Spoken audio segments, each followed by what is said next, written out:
What does motorsport games buying rFactor 2 and Kartcraft mean? Find out right here, right now. Greetings petrolheads and welcome to romrom.net, the channel sharing the joy of sim racing. Thanks for watching, my name is Serta and I will be your host for this video. In case you missed our news, and you shouldn't, so better subscribe right now and click on the bell, Motorsport Games bought Kartcraft and the studio behind it 2 weeks ago and is about to buy rFactor 2 and the studio behind that one too. These are two very strategic acquisitions, and while we don't know what the future holds, or we would have bought the right lotto tickets already, we'll try to put some thoughts together and tell you what we think will happen. I suppose we should revisit this video in 1 year's time and see how right or wrong we were. Motorsport Games until now only have published the NASCAR Heat games, which could and should be better than they are. On the other hand, Studio 397, the makers of rFactor 2, were already primed to develop their newest NASCAR outing using the rFactor 2 engine, and it seems Motorsport Games' future BTCC game as well as some kind of Le Mans or even WEC game are also going to use the rFactor 2 engine. Besides that, it seems they are going to pour money, people and resources into rFactor 2. Also, they bought the Kartcraft studio and IP 2 weeks ago, so it seems they are buying themselves a lot of know-how in sim racing and, very specifically, also the sims that go with it. To be clear, they have bought sim racing.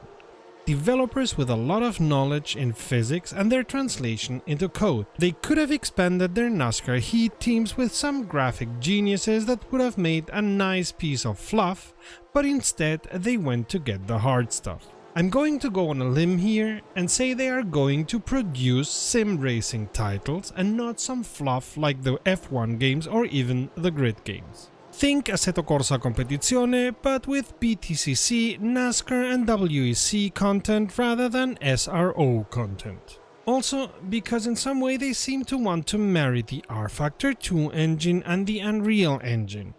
Don't ask me how this is expected to work, I'm not a game developer and couldn't distinguish one code from the other. I could imagine the rFactor 2 engine calculating all the physics while the Unreal Engine would do the graphics, but I may be utterly and completely wrong here.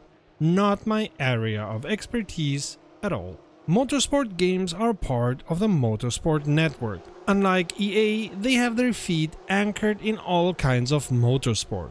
And they just took a part of the money they got from their IPO to buy these titles and the teams that come with them, as well as buying the licenses for BTCC, Le Mans and allegedly the WEC to use in racing games and to use in broadcasts of those games after having proven themselves with the broadcast of the virtual Le Mans and virtual Formula E. I'd be extremely surprised if they would not set up a series and be broadcasting them using all sims they are going to produce. The Motorsport network already has the media power to advertise the games, the series and the broadcasts. And they have the licenses.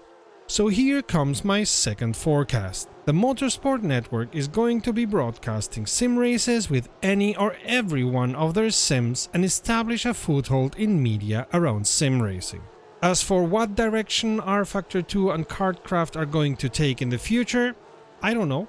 I hope it means the sims are going to get better faster, as Motorsport Games is going to give the studios more money, people and infrastructure to grow. At least their public information always says they have specifically also bought the sims. But it might mean the developers in those studios are going to be moved out of the existing sims into the single series sims, NASCAR, Le Mans, BTCC, because that's where the money is.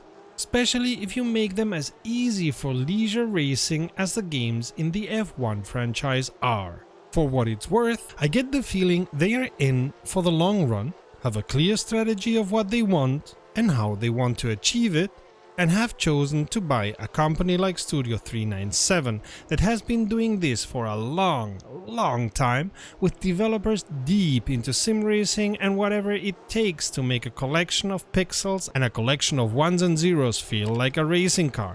And on the other hand, they have also bought a company they can grow into a studio in a completely different time zone, maybe with more ties and thoughts about Asia. I'm talking about Black Delta, that will become Motorsport Games Australia, for what it's worth. It goes to show what we've been saying time and time again. Sim racing is an attractive investment because we sim racers are an attractive demographic, and because sim racing can be made interesting to an even bigger demographic.